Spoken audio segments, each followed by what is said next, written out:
One of the challenges that happened in the women's rights movement was that for Black women, they didn't feel like that the women's rights movement addressed some of the issues that were going on with them, because they were dealing with civil rights as well as women's rights, right? So they were dealing with trying to get still the right to vote.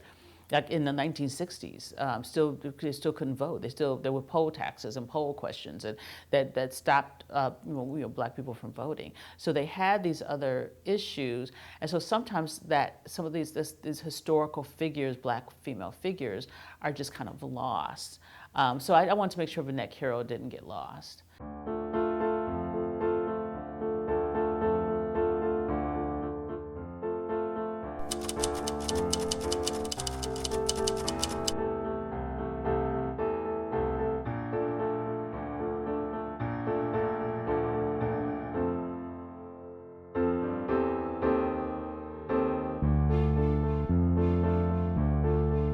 Vinnette Carroll was the first Black woman to study full-time at the dramatic workshop. Piscator thought so highly of her that he gave her a full scholarship.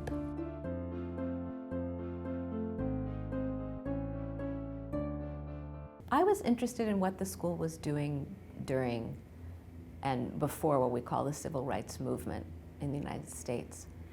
In part, I would have been interested regardless, because we call ourselves a progressive institution. So where were we on the issues about race? Who did teach here and possibly talk about the African American experience? And since we were going to teach a class on women's legacy, I wondered, were there any graduates from here as well who were African American students that went on to have a Wikipedia page? You know, the simplest of searches led me actually to Vinnette Carroll. You don't have to do very much to find Vinnette Carroll. Her Wikipedia page mentions the new school. And I was stunned when I saw that she was a graduate of, I think it was called at the time, the Dramatic Workshop. Vinnette Carroll, her parents were West Indian, and they were of the kind of upper, kind of black upper class. Her father was a dentist, her mother was a socialite. And so Vinnette Carroll went to get her PhD in psychology. She was actually at Columbia. She got her PhD from psychology at Columbia University. But she was from this very smart, well-to-do family, and she discovered acting.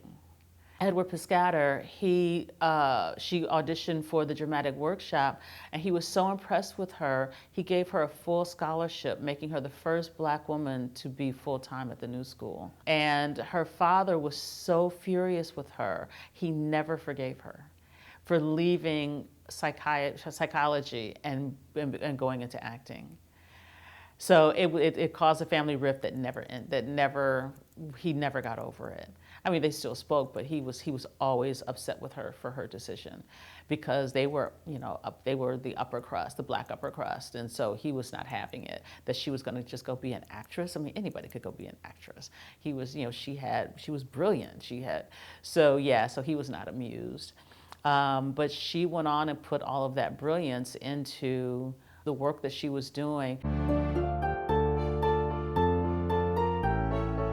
Vinnette Carroll founded the Urban Arts Corp in 1967 and served as the company's premier artistic director.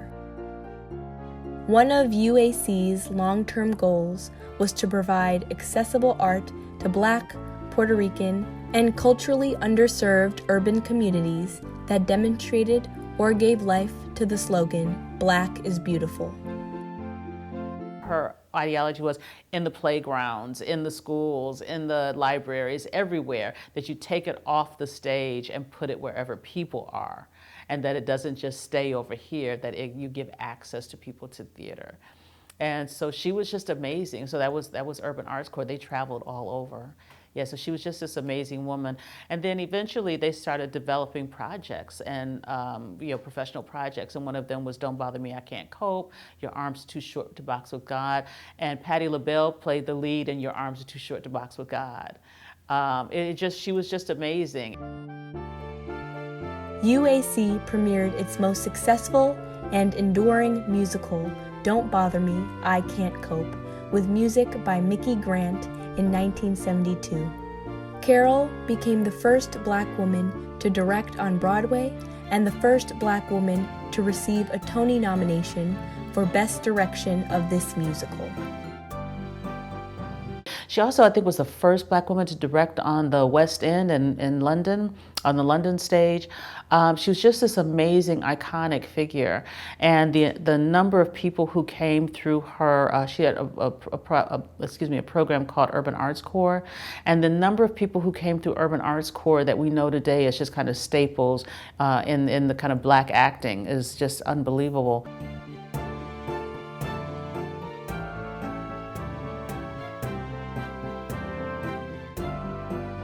And so if this project can propel institutions to think about their past, but also start to engage in the conversation, the larger conversation about what we're teaching and not teaching, in our syllabi, in our disciplines, that would be fantastic.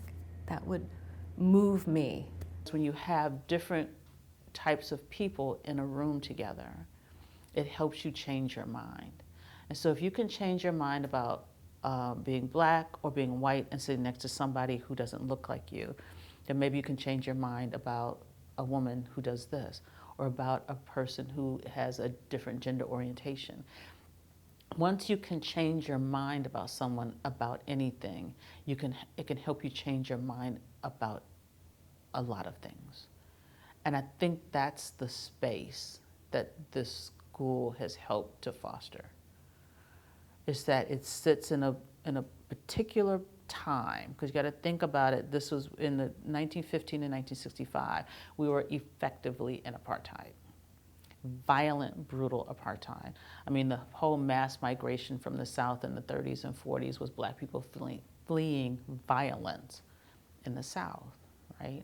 And so you come up to New School, and there is this safe space to be something else, sitting next to someone who is someone else that they've never had an experience of before.